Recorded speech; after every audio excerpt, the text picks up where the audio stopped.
نبی کریم صلی اللہ تعالیٰ علیہ وسلم کے کچھ صحابہ نے اس بات کو محسوس فرمایا کہ نبی کریم علیہ الصلاۃ والسلام کے اخراجات بہت زیادہ ہیں، کثیر تعداد میں مہمانوں کا آنا جانا رہتا ہے، بہت سارے لوگوں کی مہمان نوازی اللہ کے محبوب کے ذمہ کرم پر ہے، اور اس کے برعکس صورتحال یہ ہے کہ سرکار کے بظاہر جو آمدن کے ذرائع ہیں وہ بہت کم ہیں۔ اس بات کو محسوس کر کے صحابہ کرام علیہم رضوان نے از خود ایک پروگرام ترتیب دیا کہ ہم ہر مہینے کچھ نذرانہ جمع کریں گے اور نبی کریم علیہ السلام کی بارگاہ میں پیش کریں گے، اور عرض گزار ہوں گے کہ یا رسول اللہ صلی اللہ علیہ وسلم، آپ نے جو ہم پر احسانات کیے ہیں ان کا بدلہ تو نہیں چکا سکتے، پر چلو یہ تھوڑی سی خدمت ہے اگر ہماری قبول ہو جائے۔ صحابہ نے جب وہ نذرانہ جمع کیا تو اب ماحول یہ بنا کہ جمع تو کر لیا ہے تو اتنی جرت کون کرے گا کہ سرکار کی بارگاہ میں جا کے عرض کرے۔ طے یہ پایا کہ حضور علیہ السلام کے چچا محترم حضرت عباس رضی اللہ تعالیٰ عنہ سے یہ گزارش کی جائے کہ وہ عرض کریں کہ یا رسول اللہ صلی اللہ علیہ وسلم، ہم سے یہ نذرانہ قبول کر لیا جائے، تاکہ آپ کے جو روزمرہ کے معاملات ہیں، جو گھر کے اخراجات ہیں، وہ اس کے ذریعے سے کچھ نہ کچھ ہماری خدمت اس میں شامل ہو جائے۔ حبیب لبیب سید عالم صلی اللہ علیہ وسلم کی عالی مرتبت خدمت میں حضرت عباس نے جب وہ نذرانہ پیش کیا اور صحابہ کرام علیہم رضوان کی اس خواہش کا اظہار کیا اور بڑے درد مندانہ انداز میں عرض کیا کہ یا رسول اللہ، آپ کا وہ کاشانہ نور ہے کہ جو بھی آتا ہے وہ جھولی بھر کے ہی جاتا ہے، ہر ایک کو ملتا ہے، لیکن یا رسول اللہ ظاہراً کوئی ذرائع ہمیں نظر نہیں آتے، دل کرتا ہے کہ ہم خالصتاً آپ کی کچھ خدمت کر سکیں۔ تو حضور کچھ جواب دینے ہی والے تھے کہ اللہ تعالیٰ نے قرآن مجید نازل فرما دیا۔ کہا محبوب کل ان سے فرما دیجئے لا اسألکم علیہ اجرا، گویا طائف میں پتھر کھانے سے لے کر احد میں دانت شہید کرانے تک میں نے تمہارے لیے بڑا کچھ کیا ہے، پر میں تم سے کوئی اجر نہیں مانگتا۔ میں نے تمہارے لیے بڑا کچھ سہا ہے، پر میں تم سے کوئی سوال نہیں کرتا۔ ہاں اگر کچھ کرنا ہے نا تو الا المودۃ فی القربی، میرے جو قریبی ہیں نا ان سے پیار کرتے رہنا، ان سے پیار کرنا۔ یا رسول اللہ وہ کون ہے؟ تو نبی پاک نے فرمایا علی، فاطمہ اور ان دونوں کی اولاد، ان سے پیار کرتے رہنا۔ لا اسألکم علیہ اجرا، میں تم سے کوئی اجر نہیں مانگتا، پر یہ جو میرے قریبی ہیں نا، اصلاں نال جے نیکی کریے اور نسلاں تاک نہیں بھول دے، تے بے اصلاں نال نیکی کریے تے پھول کنڈیاں نال تول دے، ان سے پیار کرنا۔ میرے رسول کریم علیہ السلام نے نا اپنی اہل بیت کو ہمارے لیے نمونہ بنا کے چھوڑا ہے۔ ان کی محبت ضروریات دین کا حصہ ہے۔ ایک شخص بالغ ہونے سے لے کر انتقال تک کوئی نماز قضا نہ کرے، ہر سال زکوٰۃ دے اور ہر سال حج کرے، حقوق العباد کا ایک ذرہ بھی ضائع نہ کرے، لیکن مر جائے اہل بیت کے بغض پر، تو وہ جنت میں نہیں جائے گا، وہ جہنم میں جائے گا۔ اس کی کوئی نماز، اس کی کوئی زکوٰۃ، اس کا کوئی حج اللہ کی بارگاہ میں قبول نہیں۔ لیکن کمزوریاں رہ جائیں، کوشش کرتا رہے، کمزوریاں رہ جائیں، پر حسنین کریمین سے پیار کرتا جائے، ان کی ماں سے، ان کے والد سے محبت کرتا جائے، تو میرے محبوب نے فرمایا مم مات علی حب آل محمدن مات شہیدا، جو آل محمد کی محبت میں دنیا سے گیا وہ سادہ نہیں گیا، وہ تو شہادت کی موت مرا ہے، تو شہید ہو کے دنیا سے گیا۔ اہل بیت کا اسوہ نور ان کی محبت ضروریات میں سے ہے۔ رسول کریم علیہ السلام نے فرمایا، جامع ترمذی میں موجود ہے، فرمایا میں جا رہا ہوں پر تمہیں دو بڑی بھاری بڑی وزنی چیزیں دے کے جا رہا ہوں۔ صحیح ستہ کی روایت، دو وزنی چیزیں تمہارے بیچ چھوڑ کے جا رہا ہوں، اگر ان کو تھام کے رہو گے تو کبھی گمراہی تمہارے پاس نہیں آئے گی۔ یا رسول اللہ وہ کون کون سی؟ فرمایا ایک اللہ کی کتاب دے کے جا رہا ہوں اور دوسرا اپنا خاندان دے کے جا رہا ہوں۔ اگر اہل بیت نبوت کو تھامے رہو گے، ہمارے بزرگوں نے لکھا ہے کہ یہ جو حضور نے کتاب اللہ اور پھر اپنی اہل بیت کا تذکرہ فرمایا، تو اس کا مطلب یہ ہے کہ تھیوری دیکھنی ہوئی تو قرآن دیکھنا، اور پریکٹیکل دیکھنا ہوا تو علی اور فاطمہ کو دیکھنا، حسن اور حسین کو دیکھنا، ان کو دیکھنا۔ نبی کریم علیہ الصلاۃ والسلام کے اہل بیت منارہ نور ہیں، ان کی محبت، ان کا پیار کیوں بھلا؟ اس لیے کہ یہ وہ خوبصورت لوگ ہیں جن کو خود میرے نبی پاک نے تراشا ہے۔ ان کی سیرت میں جتنے رنگ ہیں وہ رسول کریم نے خود بھرے ہیں۔ ان کی ایک ایک بات کا خیال نبی پاک نے رکھا ہے۔ حضور نے از خود انہیں اپنی صحبت عطا کی ہے۔ زیادہ دور نہیں تھا سیدہ فاطمہ کا گھر، مسجد نبوی کے ساتھ تھا۔ اللہ کے رسول دن میں 2 دفعہ جایا کرتے تھے، پھر بھی کبھی کبھی فرماتے فاطمہ میرا دل کرتا ہے آج میں رات تیرے گھر میں قیام کروں۔ تو سیدہ فاطمہ الزہرا فرماتی ہیں کہ آمنہ کے لال اس طرح بھی میرے گھر میں قیام کرتے تھے کہ حضور چارپائی پہ لیٹتے تھے تو ایک کندھے پہ امام حسن کا سر ہوتا تھا اور دوسرے پہ امام حسین کا سر اقدس ہوتا تھا، اور فرماتی ہیں رات کو کبھی حسنین کریمین دودھ مانگتے تو میں اٹھتی دودھ دینے کے لیے، تو حضور فرماتے لیٹ جاؤ آج میرے ساتھ سوئے ہیں تو دودھ بھی میں ہی پلاؤں گا۔ تو محبوب اٹھتے ان کے لیے دودھ لاتے برتن سے نکال کے۔ حضور نے انہیں وقت دیا اور پھر ان کی چھوٹی چھوٹی چیزوں کا خیال رکھا۔ صحیح بخاری میں موجود ہے، تربیت پر توجہ دی۔ امام حسین تشریف لائے، ابھی عمر مبارک 7 سال کے قریب تھی۔ مسجد نبوی میں صدقے کی کھجوروں کا ڈھیر لگا ہوا تھا۔ چھوٹا بچہ جو ہوتا ہے نابالغ، اس پر شریعت کے احکامات نہیں آتے۔ صدقے کی کھجوروں کا ڈھیر تھا مسجد نبوی میں۔ یہ تربیت ہے، یہ ٹریننگ ہے جو اللہ کے محبوب نے خود انہیں عطا فرمائی۔ صدقے کی کھجوروں کا ڈھیر تھا۔ امام حسین حضور کے ساتھ آئے تو امام علی مقام نے ایک کھجور اٹھا کے منہ میں رکھ لی۔ شارحین نے لکھا ہے لگتا یہ ہے کہ کئی دنوں کی بھوک تھی، کیونکہ یہ فاقہ اہل بیت کا بڑا محبوب ہے۔ مجبور نہیں تھے، وہ تو خزانوں کے مالک تھے، پر غریبوں سے محبت کی وجہ سے فاقے کیا کرتے تھے۔ یہ ان کی پسند ہے فاقہ کرنا۔ تو ایک کھجور امام علی مقام نے رکھ لی تو اللہ کے رسول نے گلے میں انگلی ڈال کے نکال دی، فرمایا حسین یہ صدقہ ہے، یہ میری اہل بیت کے لیے درست نہیں ہے۔ حضور نے خود تربیت کی، اور پھر سیدہ فاطمہ الزہرا نے اپنے بچوں کو تراشا، ان پر محنت کی۔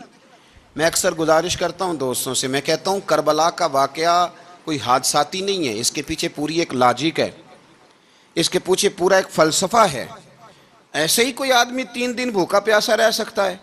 کسی آدمی کو صبح اس نے کھانا کھایا اور شام تک کھانا نہ ملے تو ٹانگیں کانپتی ہیں۔ رمضان المبارک میں عبادت کی نیت سے روزہ رکھنے والے بھی شام کو بڑے پریشان ہو جاتے، اور مسلسل 3 دن کھانا نہ کھایا جائے اور پانی نہ پیا جائے، اور حال یہ ہے کہ وہی آدمی تلوار لے کے میدان میں نکلے اور اس کی حالت یہ ہو کہ لوگ اس کے آگے دوڑنا شروع کر دیں، ہزاروں کی فوجیں تاب نہ لا سکیں۔ علی کا گھر بھی وہ گھر ہے کہ جس گھر کا ہر ایک بچہ جسے دیکھو وہی شیر خدا معلوم ہوتا ہے۔ یہ کوئی آسان ہے؟ اس کے پیچھے پوری ایک اس کے پیچھے فلسفہ ہے۔ امام راضی کی تفسیر کبیر دیکھیے گا، امام راضی کہتے ہیں کہ سیدہ فاطمہ الزہرا رضی اللہ تعالی عنہ کے دونوں شہزادے حسنین کریمین بیمار ہو گئے تو سیدہ نے منت مانگی کہ بچوں کو شفا ہوگی تو 3 روزے رکھوں گی۔ شفا ہو گئی، روزے بھی رکھ لیے، اور جب مولا علی شیر خدا روزہ رکھنے کے لیے بیدار ہوئے، سیدہ فاطمہ الزہرا بیدار ہوئیں تو امام حسن اور حسین بھی اٹھ گئے، 7-8 سال کی عمر۔ اماں جی ہم نے بھی رکھنا ہے۔ صبح کھجور اور دودھ سے روزہ رکھ لیا گیا۔ عین افطاری کے وقت مولا علی کہتے ہیں فاقے چل رہے تھے، کہیں سے میں جوں لایا تھوڑے سے، سیدہ فاطمہ الزہرا نے پیس کر روٹیاں پکائیں۔ وہ وقت جو بڑا مشکل ہوتا ہے افطار کا، کہتے ہیں اس وقت جب کھانے کے لیے بالکل ہاتھ آگے بڑھنے لگے اور امید تھی کہ ابھی سیدنا بلال اللہ اکبر کہیں گے تو روزہ کھلے گا، لیکن ابھی چند ہی منٹ رہتے تھے کہ دروازے پر ایک فقیر نے صدا دی، کہنے لگا سارے مدینے کے دروازے کھٹکھٹا آیا ہوں، قحط ہے، فاقہ ہے، اے رسول اللہ کے خاندان والو میں یتیم ہوں، کسی نے بتایا ہے کہ اور کوئی دروازہ کھلے نہ کھلے سیدہ کا دروازہ تیرے لیے ضرور کھلے گا، کیا یتیم کو روٹی ملے گی؟ تو حضرت مولا علی نے بچوں کی طرف دیکھا ہی تھا کہ امام حسن ساری روٹیاں جا کے دروازے پہ دے آئے، کھجور اور پانی سے افطار ہو گیا۔ صبح پھر کھجور اور دودھ سے روزہ رکھا۔ امام راضی کہتے ہیں عین وہ وقت جب افطار کا ٹائم آیا تو پھر دروازے پہ کسی نے صدا دی، کہا اے رسول اللہ کے خاندان والوں، میں مسکین ہوں، رات سے روٹی کھائی ہے، نہ صبح کھا سکا نہ دوپہر، کسی نے بتایا ہے کہ اس دروازے سے خالی کوئی نہیں جاتا۔ امام حسن نے پھر سارا لنگر اٹھایا اور پھر جا کے دے دیا۔ تیسرا دن پھر ہوا۔ مجھے لگتا ہے کہ جب افطار کا ٹائم آیا ہوگا نا تو یہ خود ہی سارے دروازے پہ دیکھتے ہوں گے، یہ کوئی آیا نہیں لینے والا ابھی تک۔ لگتا ہے کہ نظریں دروازے پہ تھیں۔ عین افطار کے وقت 3 روٹیاں جب جاؤں کی پک کے آئی تو ایک بھکاری نے صدا دی، کہنے لگا میں قیدی ہوں، آج ہی قید سے رہائی ملی ہے، پہلے دن کسی کے دروازے پہ صدا دی ہے روٹی ملے گی۔ امام حسن وہ کھانا دے کے واپس لوٹے، کھجور اور پانی سے افطار ہوا، اور جیسے ہی مسجد نبوی میں تینوں باپ بیٹا نماز پڑھنے گئے تو مولا علی کہتے مجھے بتانا نہیں پڑا، رسول کریم نے میری طرف دیکھ کے فرمایا علی تیرا، فاطمہ کا، حسن اور حسین کا 3 دن والا عمل خدا کو بھی بڑا پسند آیا ہے اور محمد مصطفیٰ کو بھی بڑا پسند آیا، وہ بڑا پسندیدہ عمل۔ میں کہتا ہوں کہ حضرت فاطمہ نے نا ان کی تربیت پہلے ہی کر دی تھی، 3 دن بغیر افطار کے روزہ رکھنے کی، وہ ٹریننگ گھر سے ہو چکی تھی۔ اب میدان کربلا میں 3 دن بھوکا پیاسا رہنا ان کے لیے مشکل نہیں تھا، وہ تو ان بچوں کے لیے مشکل ہوتا ہے جو کھانا دیر سے پکنے سے برتن توڑنے شروع کر دیتے ہیں۔ وہ بچے بلیک میل ہوتے ہیں جن کو ایک وقت ان کے پسند کا کھانا نہ ملے تو وہ گھر میں جو ہے وہ ادھم شروع کر دیتے ہیں، جن کی ماں نے عادت ڈالی ہو کہ بیٹا 3 دن بھوکے پیاسا رہنا ہوا تو رہ لینا، لیکن کسی بھی باطل کے ساتھ کمپرومائز نہ کرنا، ان کے لیے اتنا مشکل نہیں تھا۔ ان کی تربیت ہوئی، ان کی ٹریننگ ہوئی، پھر اللہ نے ان کی سیرت میں رنگ بھرے، ان کے کردار میں حسن آیا، وقار آیا۔ حضرت امیر معاویہ رضی اللہ تعالیٰ عنہ نے ایک شخص کو بھیجا مدینہ منورہ شام سے، تو اس نے کہا میں نے امام حسین سے ملنا ہے، تعارف کیا ہے؟ جناب امیر معاویہ فرمانے لگے مسجد نبوی میں جانا جس کے گرد لوگ سب سے زیادہ ادب سے بیٹھے ہوں اور جس کی باتیں سب سے زیادہ میٹھی ہوں اور جس کی نظریں سب سے زیادہ جھکی ہوں اور جس کے چہرے پر تمہیں سب سے زیادہ وقار نظر آئے وہی علی کے بیٹے حسین ہوں گے۔ جو سب سے زیادہ تمہیں وہاں ماحول کے اندر جو شخص نظر آئے، پوچھنے کی ضرورت نہیں پڑے گی۔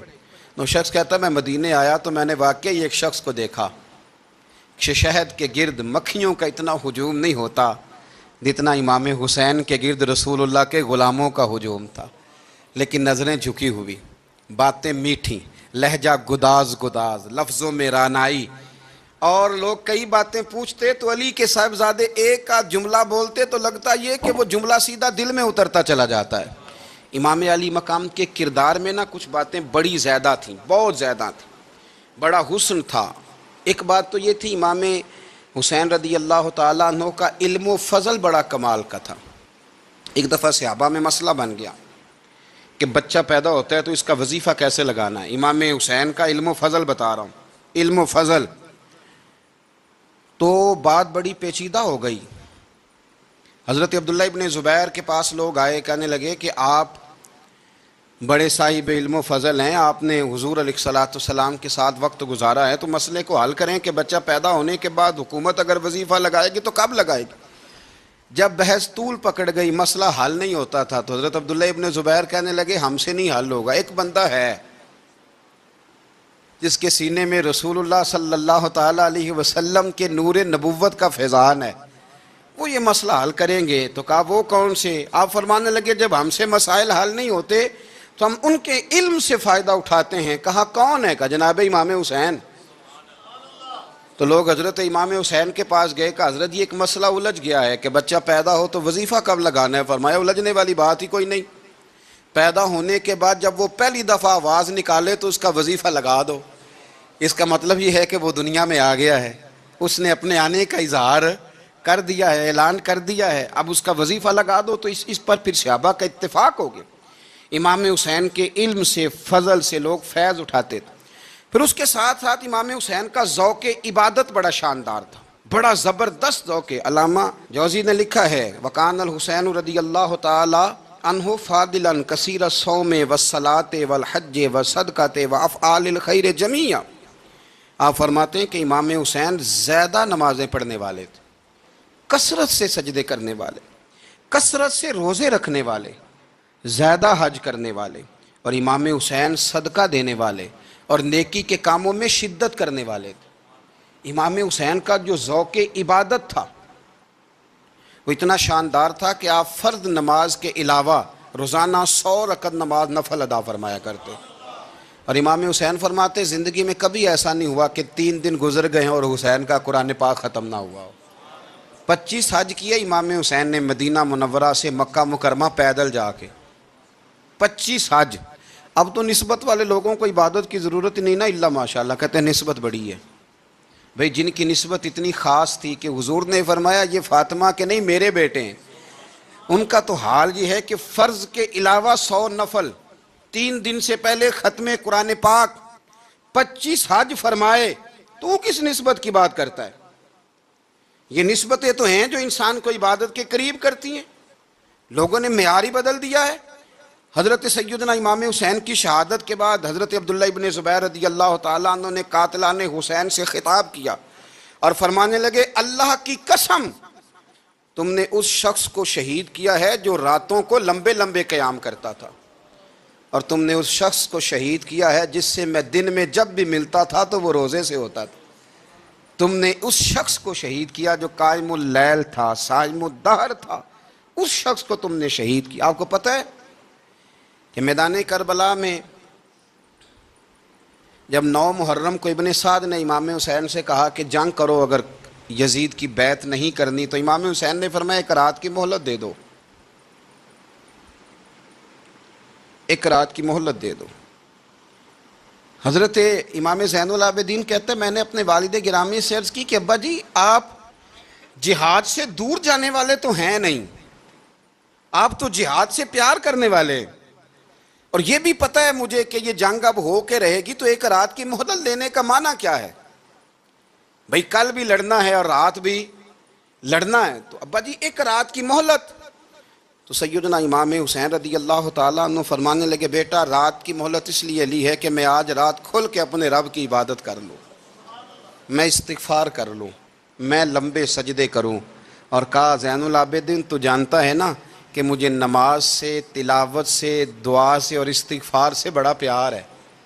نماز سے مجھے پیار ہے، دعا سے مجھے پیار ہے، استغفار سے مجھے پیار ہے۔ فرمایا بیٹا میں نے اس لیے نہیں کہ میں چاہتا ہوں 1 رات اور دنیا میں رہوں۔ تو امام زین العابدین فرماتے ہیں امام علی مقام نے سجدے پہلے بھی بڑے کیے، پر 9-10 کی درمیانی رات جو ان کے سجدے تھے وہ میں نے کبھی نہیں دیکھے۔ فرماتے ہیں تیمم کے ساتھ وہ رات کی جو عبادتوں کا رنگ تھا وہ میں نے کبھی نہیں دیکھا۔ امام علی مقام کا عبادت کا ذوق تھا، شوق تھا، لذت تھی۔ آپ یقین کریں ایسے ایسے عجیب بہانے ہم لوگوں کہتے ہیں میرا نماز میں دل نہیں لگتا، تو میں کہتا ہوں تیرا گپ شپ میں کس طرح لگتا ہے، تیرا موبائل پہ کیسے لگتا ہے بھائی؟ یہ تو بھائی ذوق کی بات ہے۔ امام حسین کہتے ہیں مجھے قرآن پاک سے پیار ہے، مجھے تلاوت سے پیار ہے، مجھے دعا سے پیار ہے، مجھے استغفار سے پیار۔ بھائی جس کو جس چیز سے پیار ہوگا دل لگ جائے گا۔ ہم نے کبھی پیار کیا ہی نہیں اس سے، جن چیزوں سے پیار ہے وہاں دل لگ جاتا ہے۔ یہ ایک بہانہ ہے، ورنہ کثرت سے عبادت کرنا، ذوق پیدا کرنا، یہ تو اہل اللہ کا طریقہ ہے۔ والذین یبیتون لربہم سجدا وقیاما، رب کے بندوں کی علامت یہ ہے کہ وہ راتیں سجدے اور قیام میں گزار دیتے ہیں۔ تو امام حسین کی سیرت کا کمال ہے کہ ذوق عبادت رکھتے تھے۔ دوسری بات جو امام علی مقام کی سیرت میں بڑی شاندار ہے وہ یہ ہے کہ سخی بڑے تھے۔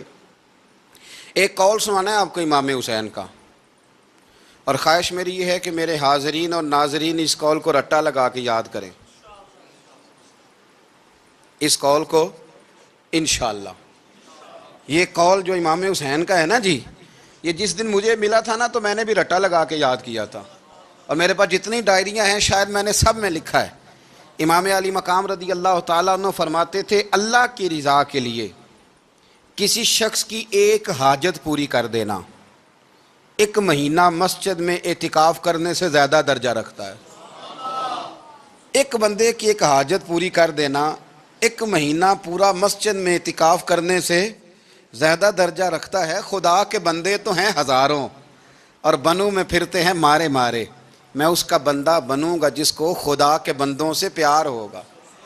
کسی بندے کی ایک حاجت پوری کرنا ایک مہینہ اعتکاف میں بیٹھنے سے زیادہ افضل ہے۔ اسی لیے تو میرے حبیب کریم علیہ السلام نے فرمایا تو رب کے بندوں کی حاجتیں پوری کرنے میں لگ جا، رب تیری حاجتیں پوری فرما دے گا۔ تو امام علی مقام فرماتے تھے ایک حاجت کسی کی پوری کرو۔ حضرت جناب سیدہ زینب بنت ابی رافع کہتی ہیں کہ سیدہ فاطمہ الزہرا نا ایک دن اپنے دونوں شہزادوں کو لے کے، جب حضور کی طبیعت مبارک بظاہر علیل تھی جس میں حضور کا وصال ہوا، دونوں شہزادے لے کے سیدہ فاطمہ نبی کریم کی بارگاہ میں گئیں، کہنے لگی یا رسول اللہ میرے بچوں کو کچھ دیجئے سیدہ پاک۔ تو حضور اٹھ کے بیٹھ گئے، اس کندھے سے امام حسن کو لگایا اور اس سے امام حسین کو لگایا اور فرمایا فاطمہ یہ جو میرا حسن ہے نا اس کو میں اپنی ہیبت اور سرداری دیتا ہوں، اور فرمایا یہ جو میرا حسین ہے نا حسین کو میں اپنی جرت اور سخاوت دیتا ہوں، میرا حسین جرت مند ہوگا اور سخی ہوگا۔ داتا گانج بخش علی حجویری، امام الاولیاء، سید الاصفیاء، داتا صاحب کشف المعجوب میں فرماتے ہیں ایک دن نا امام حسین کے پاس ایک شخص آیا بڑی دور سے کچھ مانگنے کا، حضور کچھ دیجئے۔ وہ شخص کہتا ہے کہ میرا ظرف یہ تھا کہ 4-5 دینار ملیں گے۔ تو امام حسین فرمانے لگے تھوڑی دیر بیٹھ جا، رزق آ رہا ہے۔ تو امام حسین کو حکومت وقت کی طرف سے نا 5 تھیلیاں ملی جس میں ایک تھیلی میں 500 اشرفیاں تھیں، 5 تھیلیاں آئیں، لیکن اس کو آنے میں نا ذرا دیر ہو گئی۔ وہ 5 تھیلیاں جب آئی نا تو امام حسین اس کی طرف 5 تھیلیاں بڑھا کے نا، ذرا دیکھنا میری طرف غور سے، 5 تھیلیاں بڑھا کے نا تو فرمانے لگے میاں جتنا تجھے انتظار کرایا ہے نا اتنی ہم تیری حاجت پوری نہیں کر سکے۔ تو یہ نہ محسوس کرنا کہ حسین کے دروازے پہ بیٹھا بھی رہا ہوں تو ملا کیا ہے، یہ نہ محسوس کرنا۔ وہ شخص کہتا ہے جب میں نے وہ تھیلیاں کھولی اور پھر میری نظر امام حسین پہ پڑی تو میرے اندر سے آواز آئی اگر حسین ابن علی اتنے سخی ہیں تو محمد عربی کتنے سخی ہوں۔ اگر یہ معیار ان کا ہے، ان کا یہ معیار ہے، اور خود بھیک دیں خود ہی کہیں منگتے کا بھلا ہو، خود کہنے لگے جتنا انتظار کرایا ہے اتنی تیری مدد کر سکے۔ یہ سخاوت کا معیار تھا، یہ طریقہ تھا۔ ایک دفعہ سیدنا امام حسین رضی اللہ تعالیٰ عنہ کے گھر کے اندر نا 5000 دینار آئے، مسجد میں تھے، آپ کو 5000 دینار ملے تو امام زین العابدین کہتے ہیں کہ مسجد سے لے کر گھر آنے تک امام حسین نے 5 کے 5000 اللہ کے رستے میں خیرات کر دیے۔ فرماتے میں نے کہا ابا جی 5 دینار کی گھر میں ضرورت تھی، مالاں والے سخی نہیں ہوندے تے سخیاں کل مال نہیں ہوندا، ایتھے اوتھے دوویں جہانی سخی کنگال نہیں ہوندا۔ کہا ابا جی 5 دینار کی گھر میں ضرورت تھی، تو کہتے ہیں مجھے فرمانے لگے بیٹا یہ جن کو میں نے دیا ہے نا یہ گھر کے لیے ہی دیا ہے، یہ گھر کے لیے ہی دیا ہے، جن کو دیا ہے تمہارا کیا خیال ہے یہ باہر خرچ ہوا ہے، یہ گھر کے لیے ہی ہے۔ اس لیے کہ جب انسان دوسروں پر شفقت کرتا ہے تو اللہ اس کے گھر پہ رحمت فرماتا ہے۔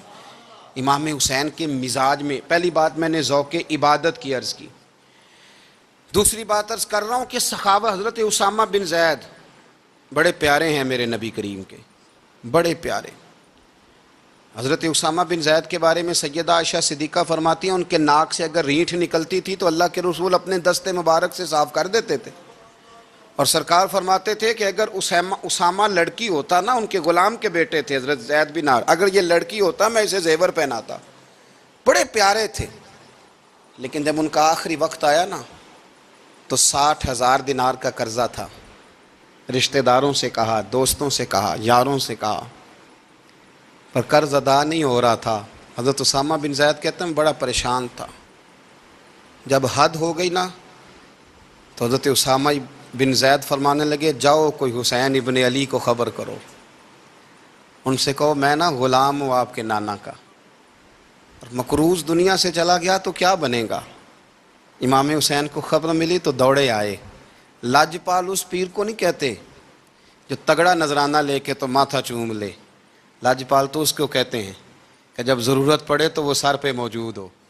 حضرت سیدنا امام حسین تشریف لائے تو جناب اسامہ بن زید رو پڑے، کہنے لگے حضور میں نے نا غلامی کی ہے آپ کے نانا کی، اور اس غلامی پہ ناز ہے، اب 60,000 دینار کا قرضہ لے کے دنیا سے جاؤں گا تو میری قبر پہ بوجھ رہے گا۔ امام حسین خادم کو بھی کہہ سکتے تھے جاؤ گھر پیسے پڑے ہیں لے آؤ، امام حسین خود گئے، چادر اوڑھ کے تو اس کی اوٹ میں بکل میں 60,000 دینار چھپا کے لائے اور جناب اسامہ بن زید کے سامنے رکھ کے کہنے لگے اسامہ یار پیسے رات کو ہی آئے تھے، میں سوچ رہا تھا مجھے تو ضرورت نہیں، اللہ نے کس کا نصیب میرے گھر میں بھیج دیا ہے، مجھے تو حاجت ہی نہیں تھی، اب پتہ چلا پیسے تیرے تھے، اللہ نے حسین کی ڈیوٹی لگائی ہے کہ جا کے دے آ۔ حضرت اسامہ بن زید رو پڑے، فرمانے لگے اللہ آپ کو بہترین صلہ عطا فرمائے، یہ معیار تھا۔ اور پھر تیسری بات یہ کہ دل کے بڑے صاف تھے، دل بدستاور کے حج اکبر است، از ہزاراں کعبہ یک دل بہتر است۔ شیخ سعدی کہتے ہیں کہ درویش کہتے ہیں کہ کسی کا دل رکھ لینا نا، دل راضی کر دینا، کعبے کا 1000 بار حج کرنے سے بہتر ہے۔ دل بدستاور کے حج اکبر است، کسی کا دل راضی کرنا حج اکبر ہے۔ امام بڑا ہی پیار کرتے تھے، گھوڑے پہ جا رہے تھے، کچھ فقیر غریب لوگ بیٹھ کے روٹی کھا رہے تھے، کہاں رہے تھے؟ سڑک کے کنارے۔ تو امام زین العابدین فرماتے ہیں کہ جب امام حسین گزرے تو انہوں نے آواز دی حضور دل کرتا ہے ہمارے ساتھ بیٹھ کے روٹی کھائیں۔ کائنات کے مالک و مختار کے نواسے اور دنیا کے سب سے بڑے شہزادے گھوڑے سے اترے اور غریبوں کے ساتھ سڑک پہ بیٹھ گئے، روٹی کھانے لگے اور دیر تک کھاتے رہے، اور جب فارغ ہو گئے تو فرمانے لگے کھانے کی ضرورت بھی نہیں تھی، حاجت بھی نہیں تھی، پر تم نے آواز دی تو دل رکھنے کو بیٹھ گیا تھا، اگر اجازت دے تو چلا جاؤں۔ یہ مزاج تھا، یہ طبیعت تھی۔ آپ کے ایک بھائی ہیں چھوٹے، حضرت محمد بن حنفیہ نام ہے، حضرت مولا علی شیر خدا رضی اللہ تعالیٰ عنہ کی دوسری بیوی سے۔ ایک دن حضرت امام حسین ان کے گھر میں بیٹھے تھے تو کسی بات میں نا اختلاف رائے ہو گیا، تو امام علی مقام ناراض ہو گئے، فرمایا آج کے بعد تیرے گھر نہیں آؤں گا، رومال اٹھایا چلے گئے۔ لوگوں نے حضرت محمد بن حنفیہ رضی اللہ تعالیٰ عنہ سے کہا حسین تو ناراض ہو گئے، کبھی نہیں آئیں گے۔ آپ فرمانے لگے بھائی تمہارا ہے کہ میرا؟ جی بھائی تو آپ کے ہیں۔ فرمایا اگر کہو تو چند منٹوں میں حسین واپس آئے۔ جناب ناراضگی ہو گئی ہے۔ فرمایا ناراضگی ہوئی ہے پر میں اس کے دل کی نرمی کو تو جانتا ہوں نا، اس کے مزاج کے اندر جو محبت ہے اس سے تو ابھی آئے۔ کہ جناب وہ کیسے؟ فرمانے لگے دیکھنا ذرا۔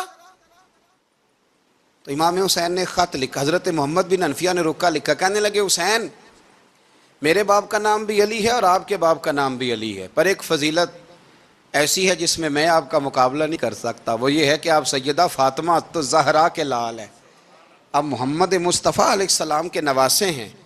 کہنے لگے بھائی جان آپ نے نانا جان کی وہ حدیث تو سنی ہوگی کہ دو لوگ ناراض ہو جائیں تو جو صلح پہلے کرے جنت میں پہلے جائے گا۔ فرمانے لگے دل میرا کر رہا تھا کہ پہلے صلح کر لوں، لیکن پھر بڑے بھائی کو پشت کروں گا جنت میں جاتے ہوئے، یہ بھی تو بے ادبی ہے نا۔ اب خط میں نے لکھ دیا ہے، آپ کا جو ارادہ ہو۔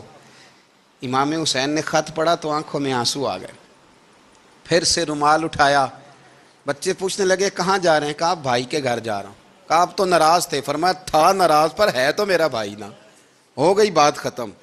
بڑی دل میں نرمی، طبیعت میں سوز، لہجے میں گداز، لیکن اس کے ساتھ ساتھ امام حسین رضی اللہ تعالیٰ عنہ کا جذبہ جہاد، امام حسین کی استقامت۔ آج لوگ ادھر ہوتے ہیں جس طرف ہوا کا رخ ہوتا ہے، آج لوگوں کی سوچوں کا زاویہ یہ ہے کہ جدھر رش زیادہ ہوگا ہم بھی ادھر جائیں گے۔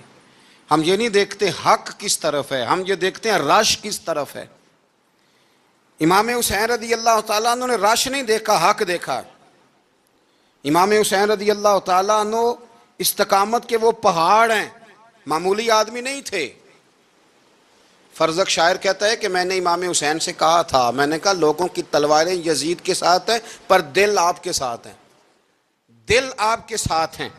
امام حسین رضی اللہ تعالیٰ عنہ نے زمانے کے حالات نہیں دیکھے، حق اور سچ دیکھا۔ جتنی چیزیں انسان کو کمزور کر سکتی ہیں وہ ساری امام حسین پہ طاری کی گئیں، جتنی چیزیں۔ وطن چھوڑنا کتنا کو مشکل ہوتا ہے، شالا پردیسی کوئی بھی نہ تھی وے تے ککھ جنہ تو پارے۔ حضرت سلطان باؤ فرماتے ہیں بچو، پردیسی ہونا کوئی آسان ہے؟ جس آدمی کا کسی چھوٹے سے گاؤں میں بھی مکان ہو، چھوڑنا پڑ جائے تو روٹا ہے، تو مجھے بتاؤ جس نے اپنا سارا بچپن مدینے میں گزارا ہو۔ آج جو ایک ہفتہ مدینے رہ کے آتے ہیں ان سے واپس نکلنا مشکل ہوتا ہے، لیکن امام حسین حق کا رستہ تھا، وطن کی قربانی دی، اور معمولی وطن نہیں، مدینے جیسا وطن۔ اور جب کھڑے تھے نا امام حسین رضی اللہ تعالیٰ عنہ رجب میں نکل رہے تھے مدینے سے، تو کوئی شاعر کہتا ہے دور کھڑے ہو کہ انہوں نے گویا کہا تھا، آقا تیرے کرم کے خزینے کی خیر ہو، میں جا رہا ہوں تیرے مدینے کی خیر ہو۔ امام حسین نے وطن چھوڑا، کوئی لغزش نہیں پیروں میں، کوئی نہیں۔ شہزادوں والی زندگی تھی، مسجد نبوی کے امام تھے، نبی کریم علیہ السلام کے روضہ اطہر پر تشریف رکھتے تھے، زمانہ حیا کرتا تھا، شان و شوکت تھی، پر حق کے لیے چھوڑا، نکل کر خانقاہوں سے ادا کر رسم شبیری۔ اور پھر بڑا مشکل ہوتا ہے، جس شخص کے ساتھ بچے اور عورتیں ہوں وہ تو یہ کہہ کے لڑائی سے جان چھڑاتا ہے کہ میرے ساتھ فیملی ہے، نہ ہوتی تو تجھے بتاتا، پر امام حسین کو اولاد بھی کمزور نہیں کر سکی، عورتوں کا ساتھ ہونا کمزور نہیں کر سکا۔ پھر امام علی بھوک کتنا مشکل کام ہے۔ آج لوگ کہہ نہیں دیتے کہ میں تو اس لیے گناہ کرتا ہوں کہ رشوت اس لیے لے لیتا ہوں کہ بچے چھوٹے ہیں۔ 10 دنوں کی کم و بیش سفر، 3 دنوں کی بھوک اور پیاس، پر حق کے رستے میں امام حسین کو کوئی چیز کمزور نہیں کر سکی۔ اور پھر وہ جتنی باتیں لوگ کہہ سکتے تھے وہ ساری کہیں گئیں، ساری۔ اور آ کے عرض کرنے لگا حضور یہ کوئی معمولی دشمن نہیں، یہ وہ ظالم ہیں جو لاشوں پہ بھی گھوڑے دوڑا دیتے ہیں۔ تو امام علی مقام فرمانے لگے جو شہادت کا جذبہ لے کے نکلے وہ پھر انجام نہیں دیکھا کرتا، وہ انجام، وہ جتنی چیزیں جو استقامت کے رستے میں آ سکتی ہیں وہ ساری چیزیں رستے میں آئیں، پر امام علی مقام نے کسی چیز کی پرواہ نہیں کی۔ آج کا مسئلہ یہ ہے کہ آج لوگوں میں استقامت نہیں ہے، رات کو کچھ ہوتے ہیں، سویرے کچھ ہوتے ہیں، دوپہر کو کچھ ہوتے ہیں، شام کو کچھ ہوتے ہیں۔ ہمارا کل انداز تکلم کچھ اور ہوتا ہے، صبح کچھ اور ہوتا ہے۔ امام علی مقام میدان میں رہے، ایک میت گھر میں ہو جائے تو کئی دنوں تک آنکھ کھلتی نہیں، ہوش رہتا نہیں۔ سب سے زیادہ مصائب امام حسین نے دیکھے، سب سے زیادہ، اور گھوڑے پر بیٹھنے سے پہلے ساری تکلیفیں آپ دیکھ چکے تھے۔ باپ کا جنازہ اٹھانا آسان ہوتا ہے، بیٹے کا جنازہ اٹھانا بڑا مشکل ہوتا ہے، پر امام حسین نے بیٹوں کے جنازے اٹھائے۔ حضرت علی اصغر کی لاش کو امام حسین نے اپنے دست مبارک سے دفن کیا، اور جناب علی اکبر کی میت کو جب آپ اٹھا کے لا رہے تھے تو سیدہ زینب فرماتی ہیں کہ مجھے یوں کبھی لگتا تھا حسین کا قد بڑا ہے اور کبھی لگتا تھا علی اکبر کا قد بڑا ہے، اور فرماتی ہیں کہ پھر حضرت قاسم بن حسن کو بھی وہ اٹھا کے لائے، اور جناب عباس کے وجود سے الگ ہونے والے بازو انہوں نے لا کے حضرت عباس کے وجود کے ساتھ بھی رکھے۔ انہوں نے یہ سارا منظر دیکھا، لیکن جب حسین ابن علی اپنی دفعہ گھوڑے پہ سوار ہوئے تو لگتا یہ تھا کہ ان سے زیادہ بہادر کوئی نہیں۔ ایک جملہ بھی یزیدی فوج کے سامنے امام حسین نے کمزور نہیں کہا، ایک جملہ بھی، ایک فکرہ بھی کچا نہیں بولا، کہیں بھی کوئی منت نہیں کی، کسی جگہ بھی ان کے پائے استقلال میں کوئی لغزش نہیں آئی۔ جب لوگوں کو پتہ چل جائے کہ اب سامنے موت ہی موت ہے، سوائے اس کے چارہ کچھ بھی نہیں، تو بہت ساری رخصت اور اجازت تو دین بھی دیتا ہے، پر امام حسین کسی جگہ کسی رخصت پر عمل کرتے نظر نہیں آتے، ڈٹ کے بات کی، ڈٹ کے۔ اور پھر جب میدان میں نکلے، اللہ اکبر، تو ابن سعد کہنے لگا کہ اگر 2 کر کے، ایک کر کے جاؤ گے تو یہ 45,000 کا لشکر سارا حسین کاٹ ڈالے گا، یک بارگی حملہ کرو گے تو بات۔ اتنی استقامت، اتنا۔ آج تو لوگ ڈپریشن کے مریض ہیں، آج تو لوگ ٹینشن کے مریض ہیں، ہر دوسری بات میں لوگ کہتے ہیں وہ بڑا، پر کس بات سے؟ مطلب کیا آپ نے زندگی میں صرف جاب نہیں مل رہی، صرف بیماری آ گئی، صرف خرچہ نہیں گھر میں، میں بڑا کس بات کا ڈپریشن؟ امام حسین کی زندگی بتلاتی ہے کہ وہ لوگ بھی کوئی دنیا میں کمال حاصل کر سکتے ہیں جو چھوٹی چھوٹی بات پہ روتے ہیں. مال بھی ہے، جوانی بھی ہے، گھر بھی ہے، مکان بھی ہے، بچے بھی ہیں، عزت بھی ہے، صرف پیسے نہیں. اور انسان ہے کہ آنکھیں نہیں کھل رہی، وہ سمجھتا ہے میں کسی کام کا ہی، فقط پیسے نہیں بس. او خدا کے بندو، امام علی مقام نے فرمایا سارا کچھ لٹا کے بھی جو میدان میں کھڑا رہے اسے حسین ابن علی کہا جاتا ہے، اسے حسین ابن علی کہا جاتا ہے. حسین ابن علی کی شان رفت کوئی کیا جانے، حسن جانے، علی جانے، نبی جانے، خدا جانے، کون جانے امام علی مقام کا معیار. تو امام حسین رضی اللہ تعالیٰ عنہ کی زندگی ہمیں بتاتی ہے کہ ذوق والی عبادت کرو. امام حسین کی زندگی ہمیں بتاتی ہے کہ جب تم سخاوت کرو تو پھر اپنی حیثیت سے بڑھ کر کرو. اور امام حسین کی زندگی ہمیں بتاتی ہے کہ دل میں کسی کے لیے کوئی بات نہ رکھو، صلح کرنے میں پہل کرو، محبتیں کرنے میں آگے بڑھو. اور امام حسین کی زندگی ہمیں بتلاتی ہے کہ جب دنیا میں تم نے کچھ کرنا ہے تو پھر ڈٹنا بھی سیکھو، پھر کھڑے ہونا بھی سیکھو. یہ نہ دیکھو کہ حالات. امام حسین نے ایک دن بھی حکومت نہیں کی، یزید نے 4.5 سال کی، لیکن قیامت تک دلوں پہ حکومت امام حسین کی رہے گی، امام حسین کی رہے گی، اس لیے کہ ان میں استقامت تھی. امام حسین کے ساتھ اس وقت 72 لوگ تھے، لیکن آج کائنات کا ذرہ ذرہ امام حسین کے ساتھ ہے. اس کا مطلب ہے وقت لگتا ہے، نظریہ غالب آ ہی جایا کرتا ہے. تو استقامت والی زندگی گزاریں.